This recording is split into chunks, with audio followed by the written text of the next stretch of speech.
Que Dios les bendiga, hermanos. Vamos ahora a meditar en la palabra del Señor y le voy a invitar que abran su Biblia, Evangelio según San Marcos. Vamos a leer el capítulo 2, versículo 1 al versículo 5.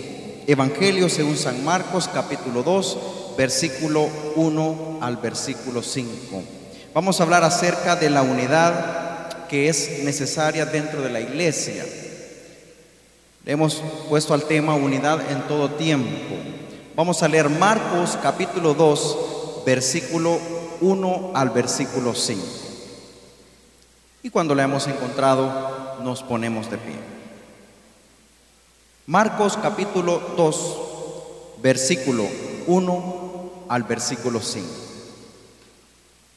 Esta tarde queremos hacer una reflexión importante acerca de la unidad dentro de la iglesia, de la búsqueda de la unidad. La palabra dice que la unidad, el amor, es el vínculo perfecto para que podamos nosotros unirnos.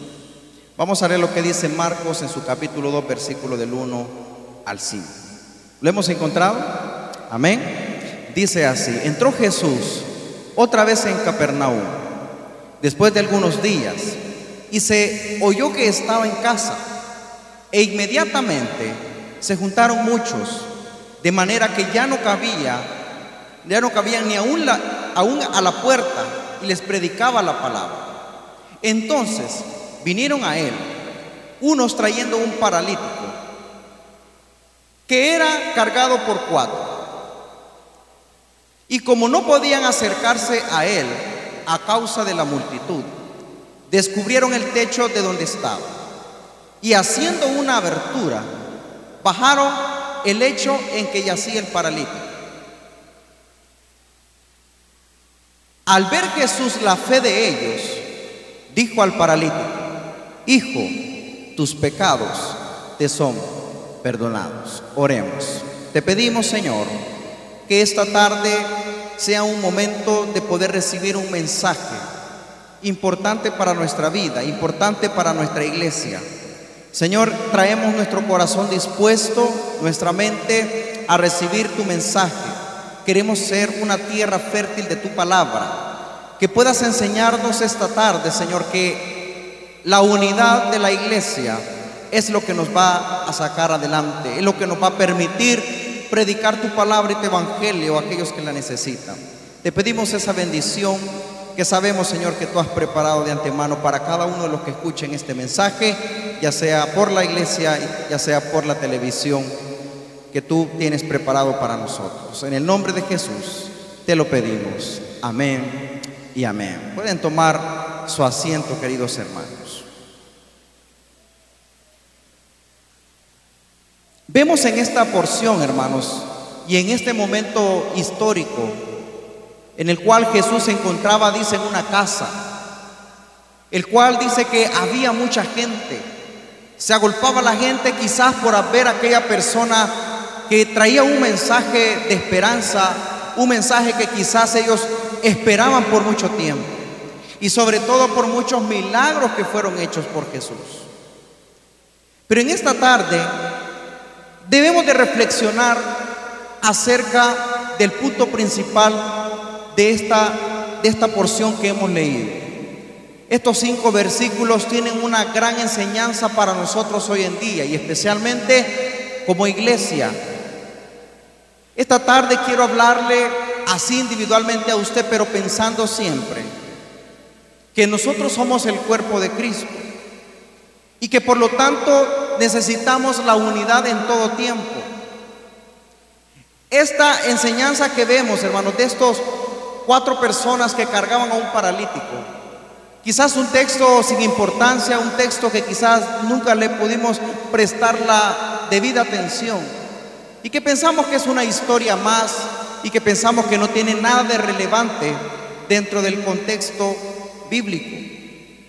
Vamos a ver a esta porción de la palabra 4 actitudes para la unidad de la iglesia.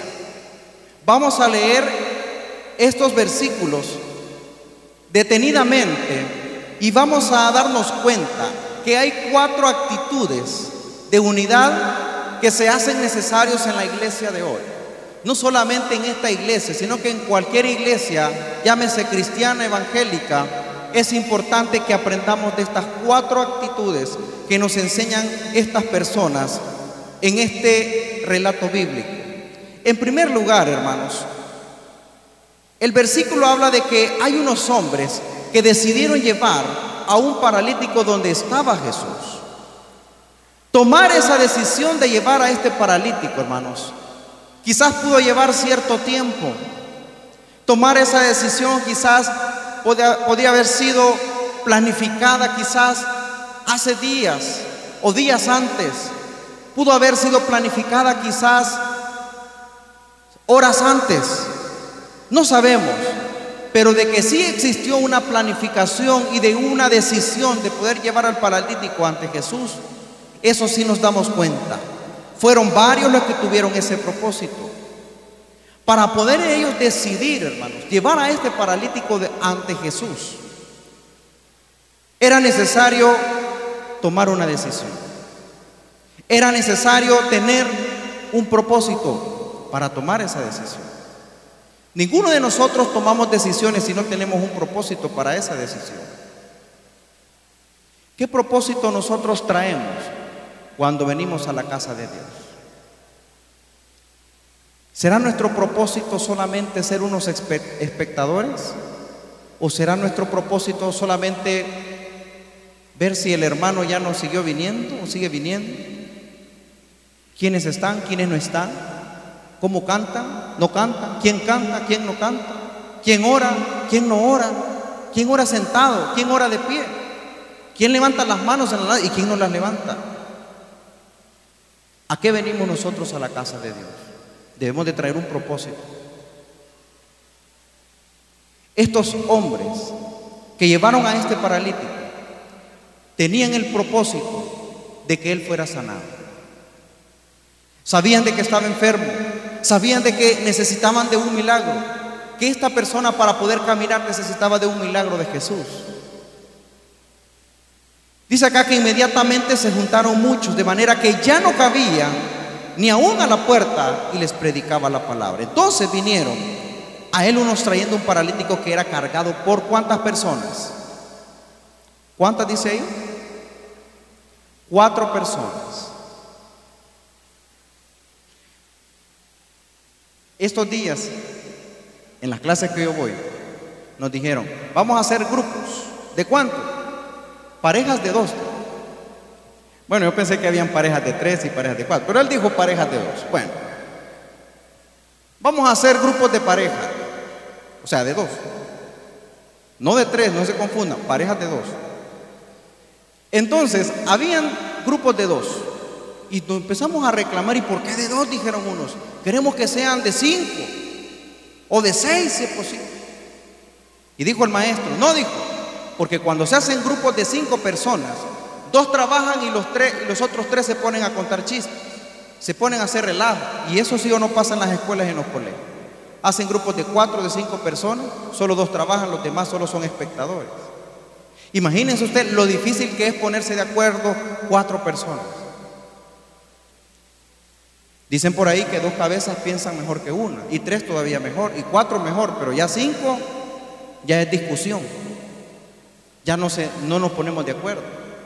Entre más grandes son los grupos, más difícil es ponernos de acuerdo. ¿Cuántas personas habemos acá hoy en este momento? ¿Cuántas personas conforman una iglesia normal? Una iglesia no normal, sino que una iglesia promedio. Pueden ser 50, la más pequeña, 100, 200, y hoy en día hay mega iglesias de miles de personas, de 5,000, de 10,000 personas. Solo imagínense el trabajo que le toca a un pastor poder unir todas las opiniones de cuántas personas. Aquí en el ejemplo dice que habían ¿cuántas? 4. Pero dice que se pusieron ¿qué? De acuerdo. Me imagino que al principio alguno dijo, ¿y cómo vamos a llevar al paralítico? Uno dijo, lo vamos a llevar acostado en su cama. Otro haber dicho, no, muy pesado, mejor llevémoslo chineado. Otro quizás dijo, llevémoslo de tal forma. qué sé yo, diferentes métodos. Pero sabe, tenían un solo propósito. Lo que los llevó a que se pusieran de acuerdo fue el propósito que ellos tenían. Si el propósito no está bien claro en todos nosotros, que es predicar la palabra en este lugar y que más almas se conviertan y conozcan a Jesús, si no todos estamos de acuerdo en ese propósito, el paralítico se nos va a caer. No vamos a caminar ni 5 pasos cuando el paralítico se cae. Ellos se pusieron de acuerdo para llevar a esta persona. Si no hay un acuerdo en el propósito, no caminaremos. Y estos hombres dicen que acá, que decidieron llevar al paralítico. Todos, hermanos, necesitamos tener propósitos en la vida, y uno de los principales para nosotros debe de ser de poder ayudar a la iglesia en predicar su palabra. Vemos acá que ya van 145 personas que han recibido al Señor. Y ese es el trabajo de usted. Es el trabajo de cada uno de ustedes que han hecho. 145. ¿Qué nos ha llevado a nosotros a esa cantidad? Y que esperamos que siga creciendo y que ya no quepan los números y que ya no quepamos nosotros acá también. Pero para llegar a eso, ¿qué tenemos que hacer? Tener un propósito. Y el propósito no es mío. El propósito no es del pastor. El propósito es de Dios.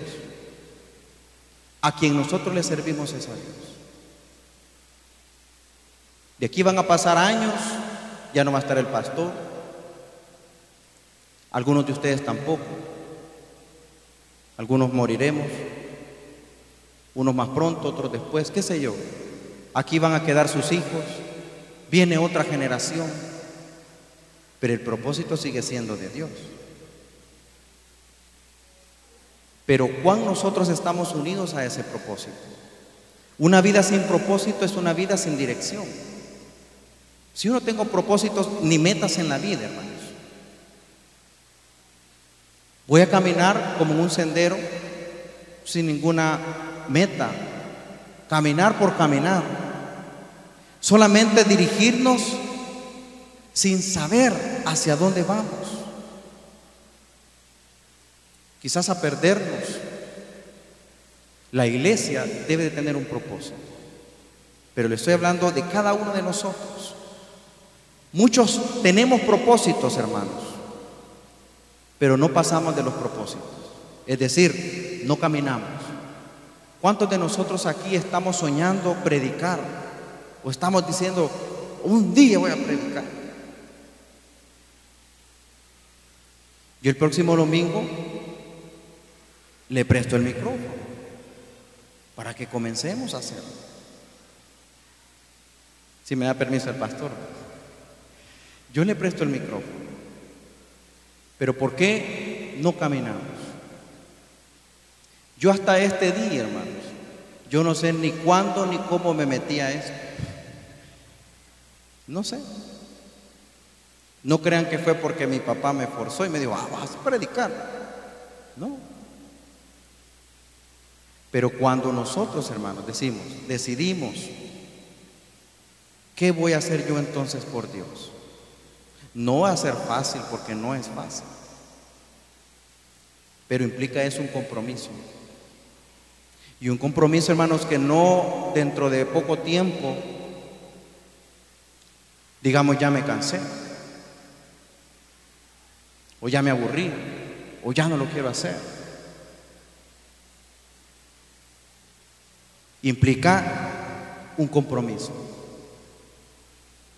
Imagínense estos 4 hombres, se quedan a la mitad del camino y dicen, no hombre, ya me cansé o ya me duele la lumbar, ¿verdad? Porque a mí así me pasa con algunos compañeros que a veces cargamos cosas pesadas, unas hieleras como con 50 gaseosas y jugos y todo, cócteles.